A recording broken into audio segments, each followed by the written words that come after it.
Okay lang? Okay lang tayo, basta may kahit kaprasong hopya lang, konting tubig, okay na naman tayo. Ayun, nagkataon kaibigan ni Nelson yung may-ari ng Imbitin. Ano ba sabi ng Nelson ni Kuya Jerry Chua? Easy lang, cool lang. Ha? At Ayun. siya ng bahala sa ating hopya ube. Biglang sumikat. Ano ba, dati na naman sikat yung ube. Hopya, Lalo na ngayon. Lalo Naging sumikat. curious kasi yung tao. Ayun na nga. Ano kaya lasa ng hopya ube na yun? Paano daw ubos ngayon kung paano naging viral kayo? Nagkaubusan daw lagi sa mga mall eh. Tayo naman kahit na hopyang tipas lang, okay na sa atin. Ganun ba?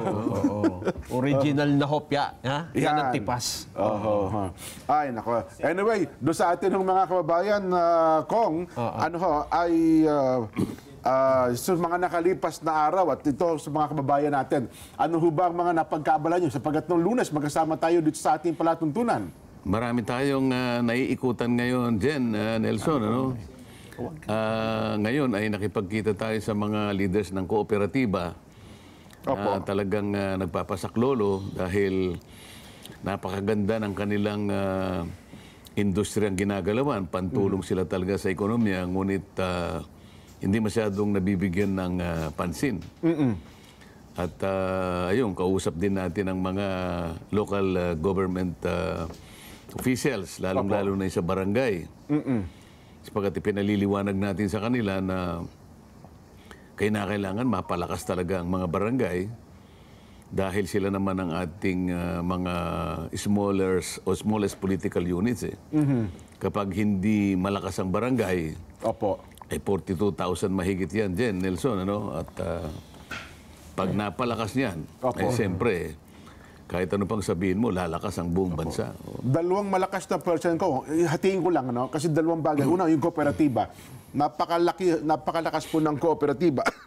Lalo na po kung ito'y magiging matagumpayan. Gaano ba importansya ko ng kooperatiba kung ang pag-uusapan dito sa ating bansa? Aba, hindi mo matatawaran ang kahalagahan yan, Jen, ano? Pangkaraniwan, nandyan yung mga tinatawag na MSMEs. Yan, Na maliliit ang mga kapital, ngunit pagka pinagsama-sama mo yan, lalong-lalo na yung kanilang ginagawa, talaga namang maski sa kanilang layunin, yung batas na ginawa, matandang batas na yun, Jen, kung hindi ako nagkakamali. Kung hindi man 35 years old yung batas na yun, sinasabi ron talagang kailangang mapangatawanan yung pagdidevelop ng mga kooperatiba sapagkat kinilala ng batas na napakalaki ng may tutulong nito kung ang pag-uusapan ay yung pagpapasigla ng ekonomiya. Ayun. Isipin mo sa ngayon, kung di ako nagkakamali, ang pinagsama-samang miyembro niya ay halos 12 milyon. Ano? At saka ang billion industry na ito, Kong, ha? Billion. Yung siguro ang pinagsama-samang net worth niyan di bababa sa 6 na bilyong piso siguro. Matakin mo yan, ano? Oo. Kung mapalakas mo pa yan. Ang pinaka-challenge lang kasi, Nelson, Jen, ay hindi ma-consolidate. May kanya-kanya sila kasing mga industriyang sinusubaybayan. Kung sa industry, may kooperatiba. Kaya kung minsan, ay hindi nako-consolidate ang kanilang puwersa. Pero kahit na busy tayo dyan, ano? Nabigyan natin ng konting panahon sapagkat araw ng pagsilang ng aking kaibigan ngayon. Ganun ba? Birthday? Dating Speaker Sonny Belmonte. Kaya kahit na tayo ay medyo busy, kinakailangan tinagpo ko siya kahit na mga ilang minuto lang ako. Para, siyempre, iba naman yung nagigreet naman natin. Sabi ko sa kanya, Speaker, parang hindi ka 68 years old eh. Biglang biglang pumula ang kanyang pisngi nung marinig niya. Kaya pala today nag-file yung si Mayor Joy. Pahintulutan niyo lang dapat nandyan pala sa linya natin ang Senador Santol. Santol, masayang hapon po. Masayang hapon. Kanina pa ako nakikinig ng tungkol sa ubi na pinag-uusapan ninyo. Kaya kung Dante, nagugutom na ako dito. So, bati lang po ako. Tama po kayo. Napakahalaga po ng ginagampanan ng ating mga kooperatiba kahapon. Nag-hearing lang kami tungkol doon sa isang paglalagay ng Cooperative Development Bank. At kailangan din po yon. So, masayang hapon po sa inyong tatlo. Akala ko po, sisingit ako ngayon, pero nandiyan na si Kong Dante. ay kayang-kaya na po niya yan. Ako po ay bumati lang sa ating mga tiga-subaybay ng magandang hapon, masayang araw. Maghahanap po ako ng hopya, kung saan makakita ng hopya dito. Palagi kang nagdadala sa sasakyan mo, Sentol. Kasi alam mo, kung minsan sa trabaho natin, hindi mo mapipili yung oras.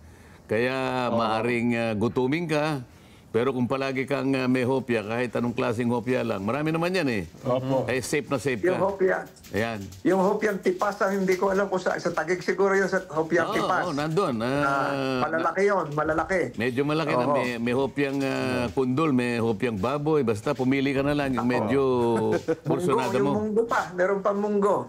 May munggo yan, oo. Meron ding hopyang sibuyas. Sa bandang San Jose, sa Nueva Ecija. Ayun. Ayun, magugutom na tayo nito. Kaya muli po, kaya po sa inyong tatlo at magkikita-kita po tayo kung kailan nyo ako patatawag uli. Masayang hapon po. Sentol, sa susunod, sana meron kayong ganyang polo. Meron ba 3 o gawin ng 4 kaya, no? Uniform tayo. Dati meron ako nitong marami, kaso mo, ang binibili ko ngayon, palaki ng palaki na. Kakasya na po sa akin yan, Sentol. Sumisikip ata pag nalalaban. Opo. At saka naalala ko kahapon, palang nabalam yung pondong hinihingi ng Cooperative Development Authority. Mukhang hindi daw po ata nila may paliwanag bakit mas marami yung biyahe, Sentol? Nabalitaan niyo ba yan? Binabalitaan akong ganun, although hindi ako nakalahok ng pamatagalan. Kasi kahapon, yung head ng CDA, hindi naman personal na nandoon. Ganun po. Assume din siya, kaya siguro nahirapan din magpaliwanag yon. Aha. Opo. Okay, Sen. Ingat po kayo. Ano po? Maraming salamat po. Mabuhay po kayo. Thank you. Opo. Senador Thank you Francis po. Tolentino, ang atin pong kapag-araw ng Webes ko, dapat kasama natin. Kasi, Oo nga. opo, ituloy ko na po pala kayo doon sa part ng Cooperative Development Authority ko. Kasi para lang po mabigyan natin ng importansya. Yung sabi nga natin, kasi una, napakalakas na puwersa nito. Pero parang lagi kasi nagkakaroon ng, ano ba tawag doon? Parang agawan ng puwersa. Saan ba talaga pupunta yung electric cooperatives, di ba ko nga? At saka yung itong mga kooperatiba, transport cooperative. Kasi sabi nila, dapat nakarehistro lahat ito sa Cooperative Development Authority. Yun na rin po yung sakay dapat ng gobyerno. Dapat sana. Okay. Dapat sana. Sapagkat ang pinag-uusapan ay kooperatiba. Ngayon, kung bakit naman sila nakarehistro sa National Electrification Administration, Ayan po, sa NIA. palibasa yung tungkulin naman nila talaga ay yung pagbibigay ng kuryente. At doon naman sila nakakakuha kasi ng iba't ibang uri ng ayuda. Ayaw din silang bitawan naman ng National Electrification. Kailangan magkaroon talaga ng ng masinsinang pag-uusap kung saan talaga dapat sila. Kasi kung ang pinag-uusapan ay regulatory aspect. Opo.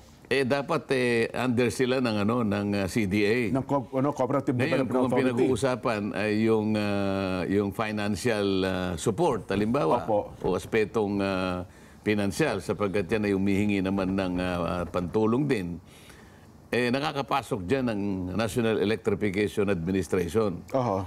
Dahil sa tinutuntun din naman nila yung mga programa at patakaran kung paano may energize ang buong kapuluan. Ayun, Ay, nako.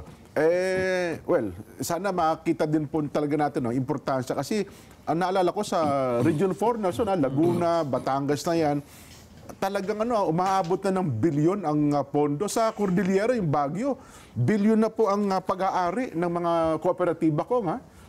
Meron akong